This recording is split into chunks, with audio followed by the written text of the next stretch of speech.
Hello, it's Kim Murden here with a herb of the month, and I'm going to be talking about one of the members of the onion family, of which there are about 700 plants in that family. Obviously onion, and leek is in it, but I'm going to talk about garlic. The one that you obviously be very familiar with, I would think, in terms of flavour in cookery. It's very widely known, and so the onion family sits within the Liliaceae family. So that means it's those plants that have got a bulb, basically, bulb structure underground. So the garlic itself is thought to have originated from Central Asia, and very quickly, with human migration and trading, travelled all around the world, grows all around the world. And because people obviously liked its flavour in cookery and were tuned into its medicinal benefits. And one of the reasons we know that is that as soon as people started to find ways of writing, we wrote about the things that affected us most in life, and a lot of that was human health. We've got a body, it becomes limited, it's going to have challenges, and garlic is mentioned a lot through lots of herbals throughout history. And so let's have a little look at some of the history for us. So it's said that the Egyptian pyramids wouldn't have been built without garlic. There's one slave owner who records he gave garlic every day to his slaves in the morning. And there was an understanding, and still is an understanding, that garlic is good for increasing endurance and also good for warding off and dealing with infections. And again, that's something we're really going to be focusing on today. In terms of English history, we start to write about it from the 9th century onwards. There's clear records of garlic being used. In the 13th century, for example, the records of a property, an old ancient property near where I live, that it was rented out for £7 and sixpence, 12 arrowheads and 1,500 heads of garlic a year. So it very much understood how important it was.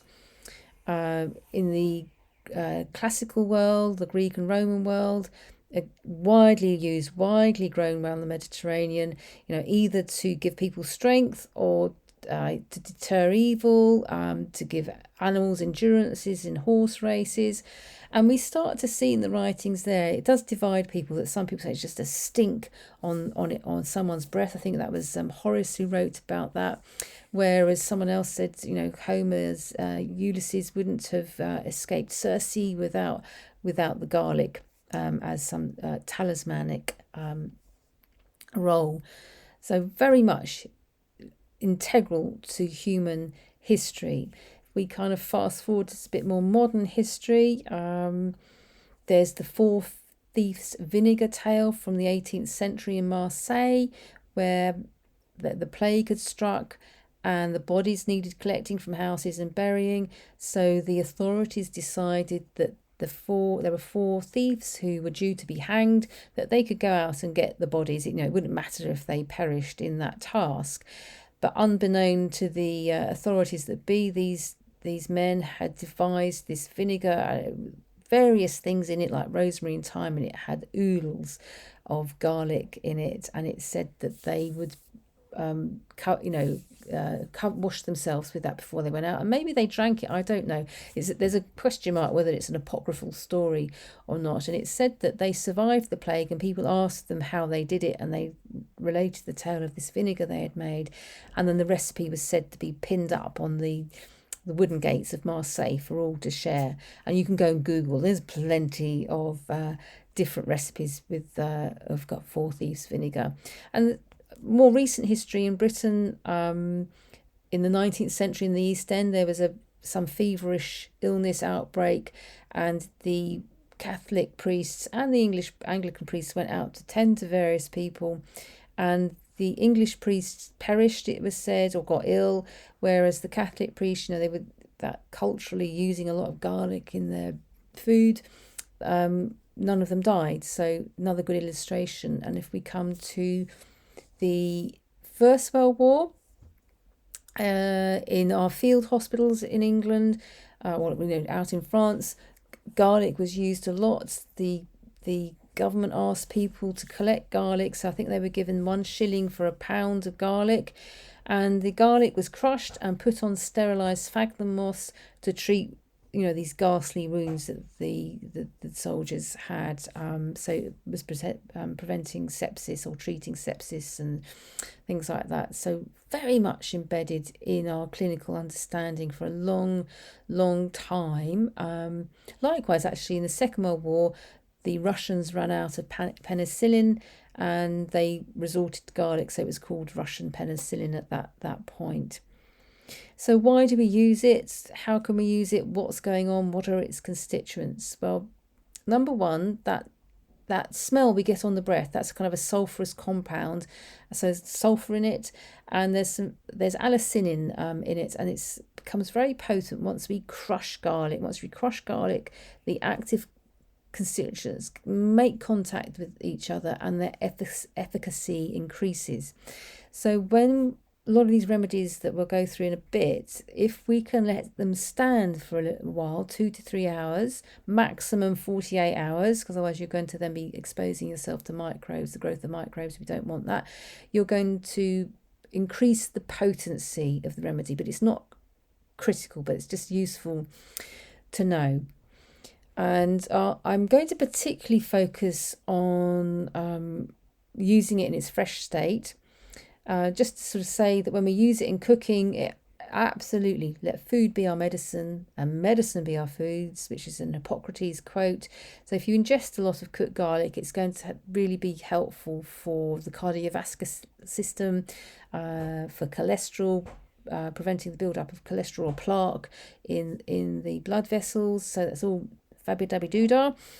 But let's focus on its use in its sort of raw state and its actions. So if we want to think about, it's got a whole list of its actions. In fact, it used to be called the poor man's medicine chest or poor man's treacle from Thoracical. Thoracicals were really expensive compounded medicine, about 30, 50 ingredients, very expensive. Ordinary mortals could not afford it, but they would use garlic in place, and I probably suggest they had a better deal. The simpler you keep it and the more natural you keep it, the better your health invariably. That goes on all the time in human history. So if someone's trying to sell you something as the safe and effective, then have a question mark over it. So in terms of the medicinal actions of garlic, if we think of all the A's, it's anti-asthmatic, anti-epileptic, antibiotic, really important, antiseptic, antifungal, antiparasitic, antiviral, also said aphrodisiac, another A. It's also carminative, so it dispels wind. It's diaphoretic, so it will promote sweating and fever. So if you've got an infection coming, it will help burn those things off. It helps the digestion. It's a disinfectant. It's an expectorant, so it will help clear mucus. It's a rubefacient, so that brings heat to the blood and heat to the local area. Stimulants, that's that thing about the poor old slaves, and things about giving it to horses, it will make them race faster. Antioxidant, forgot another A up the top. So again, that's increasing the immune capacity of the body, and a tonic. So it promotes all-round health. Particularly, I've chosen it particularly as a winter herb of the month. Which doesn't mean to say you can't use it other times of the year, but winter herb of the year, winter times, we are prone to viral and bacterial infections. We're depleted. The sunlight, low levels of sunlight, so vitamin D's down unless you're taking your extra vitamin D, which I hope you do. It will help with lots and lots of infections, respiratory infections, whether it's the upper respiratory tract, your sinuses, your throat, and your chest. It's really, really beneficial for all types of infection. I should add, it's also brilliant for all sort of gram-negative and gram-positive bacterial infections. That's just to do with when you're doing lab stuff, the colour of the stains that come out on the lab slides. But so it's a it's a broad spectrum treatment, historically, used for smallpox and sepsis. So you can see it's absolutely why it's so important for human health. So how can we use it, and why do we use it in a bit more detail? So number one, we smell it on the breath. Okay, if we're smelling it on the breath, it's disinfecting, basically. It's disinfecting the lungs, and it shows also that if we've consumed it, it's circulating around the body and it's reached the lungs and it's being excreted, and it's thereby doing its work for us. So I should say some people find it too heating. You've got delicate stomachs, which is fair enough. So in which case some people can tolerate it in a very little amount in that case, or don't use it if it's too exacerbating to your digestive tract. Use something gentler like the onion or the leek, which will have a gentler process for you. There's another way of using it though, and this is often the first encounter some people come into understanding how it works medicinally, is that you can apply it externally, especially for children or the elderly, or yes, if you've got a very delicate stomach. So you can crush a bit and just rub it across the sole of an infant's foot at night time. Say they've got a chesty cough, and you will, within about 20 minutes, you'll start to smell it on their breath, which means it's travelled transdermally. So up to 60% of what we put on our skin will get taken into the body. So in the case of garlic, it will have entered the bloodstream at the feet, travelled around the body, and it's being excreted on the lungs. The easiest way, that can have the potential to irritate the skin if you just do it directly. So what I would suggest you do is you get a little bit of something like olive oil, crush some, leave it to stand, 2 to 3 hours is best, strain it, and then you can just massage it into the infant's feet, or an elderly person, if they can't take it.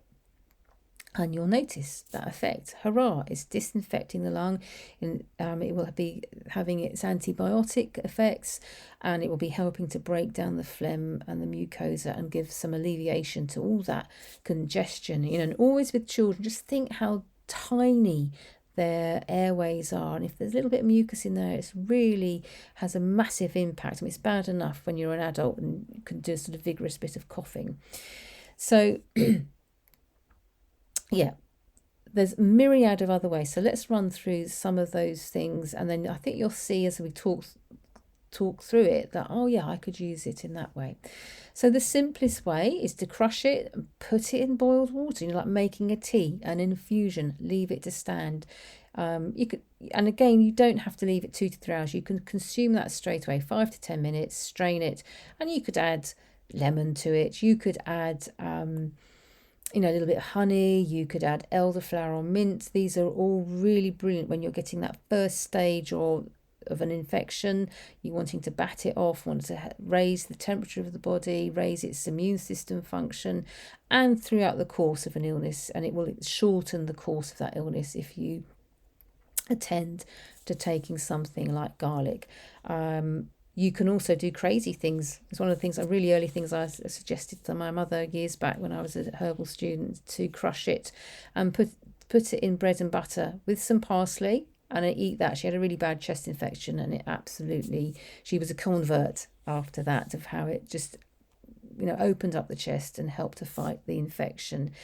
The addition of things like parsley or coriander will help if you really are again that smell on the breath. It will help neutralize it on the breath, so it won't stop the action that it's doing on the lungs, but it will help take away that smell. Some people really don't like it. So you could. So other ways of using it. I'm just thinking. The list is so long. Honestly, people have written books about garlic. Whole thick books. And when I do my evening workshop, we spent 2 hours just going through some of this stuff, which I'm probably doing in 15 minutes or something. So we can crush it and take the juice and put a little bit in some olive oil if you've got earache. Again, just make sure there's no perforation of the eardrum. You can crush it and put it in almond oil or glycerin. You can use it as a chest rub, or put it on the feet. In terms of the old sort of more robust heroic medicine, which we don't do so much over, people are a bit prissy about more robust medicine, but you can crush the garlic up and make a poultice or a compress. So the easiest thing is to crush it, put it on a warm flannel, and then hold that over the chest, and that really then do that rubefacient thing. It will bring the blood supply to the area that's wanting the immune activity of the body to up its game around here, and it will help clear the mucus. It will help expand the airways. It will help you breathe better. So that's really brilliant way of using it. You can use it in infusions, so inhalations. So you can put some in water. Just beware, if it's really sulphurous, it's going to make your eyes water. So good combos to put crushed garlic and chamomile together, and with a hot towel over your head. So bowl of water, hot water, add those in, the steam's rising, all those volatile oils from those herbs are rising up. So you put the towel over your head and you breathe that in. And what's really nice about that is you're going to get immediate contact with all the surfaces of your sinuses and your upper airways, and they're going to get relief, and they're going to also get the beneficial compounds to help the body fight infection. So absolutely marvelous. That's probably enough to do. I'm actually put it in vinegar and use it the same way. And the other way, just in a culinary sense, is crush your garlic, put it in olive oil, make your salad dressing, and then you're getting all the beneficial effects of garlic on your foodstuffs.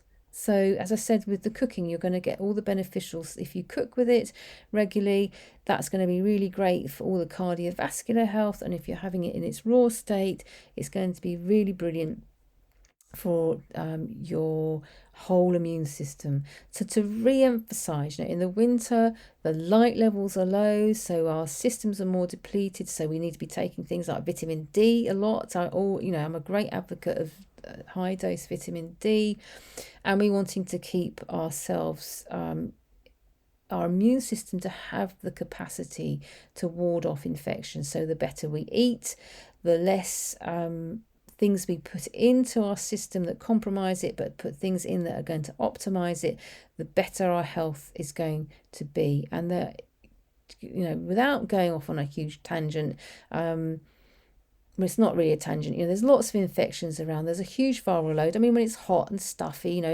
then we're all going to be exposed to more viral and bacterial infections.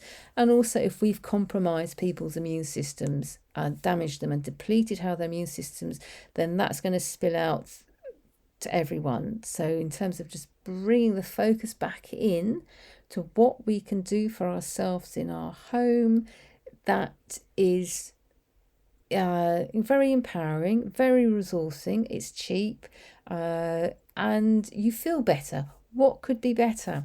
So good old garlic. As I said, so just remember, first sign of a cold, crushed garlic, hot water, just that. If that's all you've got, as I say, you can add in lemon, you can add in elderflower, you can add in peppermint. They're all going to help the body marvelously. So garlic. And I'll end it actually, and I'm sure my brother won't mind it. He was suffering with a really bad chest infection, and so bad that I spoke to him on the phone. He couldn't talk. He was coughing so much, and I recommended that he just did some garlic in hot water, and immediately he felt better. He slept well, he said, and he's just kept that up, and that's got him up and about and then back on his feet and feeling a lot better. So I really hope, if you are not a convert to garlic, that you suddenly become one from listening to this. I could go on for hours, but you don't want to listen to me for for ages. So thank you for listening. Tune in again, and may you be well and healthy and vibrant with all the herbs that you get to use. Thank you.